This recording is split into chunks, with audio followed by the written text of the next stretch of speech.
بسم اللہ الرحمن الرحیم۔ صرف 5 منٹ کا مدرسہ قرآن و حدیث کی روشنی میں 23 رجب المرجب۔ نمبر 1، اسلامی تاریخ۔ حضرت جعفر بن ابی طالب رضی اللہ تعالیٰ عنہ۔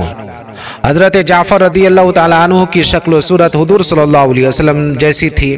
وہ حضرت علی کے حقیقی بڑے بھائی اور جناب رسول اللہ صلی اللہ علیہ وسلم کے چچا زاد بھائی ہیں، اور حضرت حمزہ رضی اللہ تعالیٰ عنہ کے ہم زلف یعنی سارو ہیں۔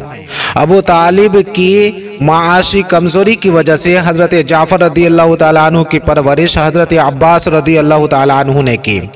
حضرت جعفر رضی اللہ تعالیٰ عنہ اور ان کی بیوی اسماء بنت عمیس شروع زمانے ہی میں ابو بکر کے ہاتھ پر مسلمان ہوئے۔ یہ وہ زمانہ تھا کہ ابھی حضور صلی اللہ علیہ وسلم نے مسلمانوں کو دار ارقم میں جمع کرنے کا سلسلہ شروع نہیں کیا تھا۔ دونوں میاں بیوی نے حبشہ اور مدینہ دونوں کی ہجرت کی۔ حضرت جعفر طیار حبشہ ہجرت کرنے والے صحابہ اکرام رضوان اللہ علیہم اجمعین کے امیر جماعت تھے۔ حبشہ کی ہجرت کے موقع پر آپ ہی نے نجاشی کے دربار میں ایسی پر اثر تقریر کی کہ بادشاہ کے دل میں اسلام کی حقانیت بیٹھ گئی، اور اس نے مسلمانوں کے ساتھ اعزاز و اکرام کا معاملہ فرمایا، اور کفار مکہ کے وفد کو ذلت کے ساتھ مکہ واپس ہونا پڑا۔ کچھ دنوں بعد بادشاہ حبشہ نجاشی نے حضرت جعفر رضی اللہ تعالیٰ عنہ کے ہاتھ پر اسلام قبول کر لیا۔ نمبر 2، اللہ کی قدرت دماغی قوت۔ اللہ تعالیٰ نے انسان کو دماغ جیسی عظیم نعمت عطا فرمائی ہے، اور اس میں سوچنے، سمجھنے اور بہت سی باتوں کو یاد رکھنے کی صلاحیت رکھی ہے، جس کی وجہ سے اس چھوٹے سے دماغ میں دین اور دنیا سے متعلق بے شمار باتیں محفوظ رہتی ہیں، اور وہ اسے ضرورت کے وقت بہت کام آتی ہیں۔ اگر اللہ تعالیٰ انسان کو دماغ کے اندر محفوظ رکھنے کی قوت سے نہ نوازتا تو کتنی بڑی پریشانی ہوتی۔ واقعی اللہ تعالیٰ نے اپنی قدرت سے دماغ میں سوچنے، سمجھنے اور یاد رکھنے کی قوت پیدا فرما کر انسان پر بڑا احسان فرمایا ہے۔ نمبر 3، ایک فرد کے بارے میں عشاء کی نماز کی اہمیت۔ رسول اللہ صلی اللہ علیہ وسلم نے فرمایا، جس شخص نے عشاء کی نماز جماعت کے ساتھ پڑھی گویا اس نے آدھی رات عبادت کی، اور جس نے فجر کی نماز جماعت سے پڑھ لی گویا اس نے ساری رات عبادت کی۔ مسلم شریف۔ نمبر 4، ایک سنت کے بارے میں، کھانے میں عیب نہ لگانا۔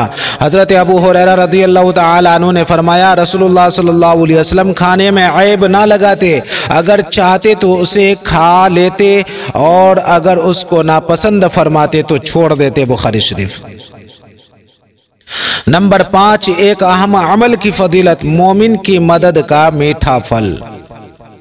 رسول اللہ صلی اللہ علیہ وسلم نے فرمایا، جو شخص کسی مومن کو بھوک کے وقت کھانا کھلائے اللہ تعالیٰ اس کو قیامت کے دن جنت کے پھلوں میں سے کھلائے گا، اور جو شخص کسی مومن کو پیاس کے وقت پانی پلائے گا تو اللہ تعالیٰ اس کو خالص شراب پلائے گا، اور جو شخص کسی مومن کو کپڑے نہ ہونے کے وقت کپڑے پہنائے گا تو اللہ تعالیٰ جنت کے سبز کپڑے پہنائے گا۔ ترمذی شریف۔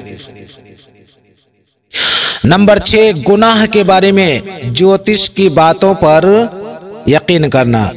رسول اللہ صلی اللہ علیہ وسلم نے فرمایا، جو آدمی کاہن یعنی جوتشی کے پاس جائے اور اس کی کہی ہوئی بات کو سچی سمجھے تو وہ آدمی شریعت محمدیہ سے ہٹ گیا۔ ابو داؤد۔ کسی کاہن یعنی جوتشی کے پاس جا کر آئندہ کی باتیں معلوم کرنا اور اس پر یقین کرنا ناجائز اور حرام ہے، مسلمانوں کو اس سے بچنا چاہیے۔ نمبر 7، دنیا کے بارے میں لوگوں کا دنیا کی فکر کرنا۔ رسول اللہ صلی اللہ علیہ وسلم نے فرمایا، آخر زمانے میں ایک قوم ایسی ہوگی جو مسجدوں میں حلقے لگا کر بیٹھے گی اور ان کے سامنے دنیا ہوگی، یعنی دنیا کا تذکرہ، اور اسی کی فکر میں منہمک ہوں گے، تو تم ایسے لوگوں کے ساتھ نہ بیٹھنا، اس لیے کہ اللہ تعالیٰ کو ایسے لوگوں کی کوئی ضرورت نہیں۔ معجم کبیر۔ نمبر 8، آخرت کے بارے میں اہل جنت کا اکرام۔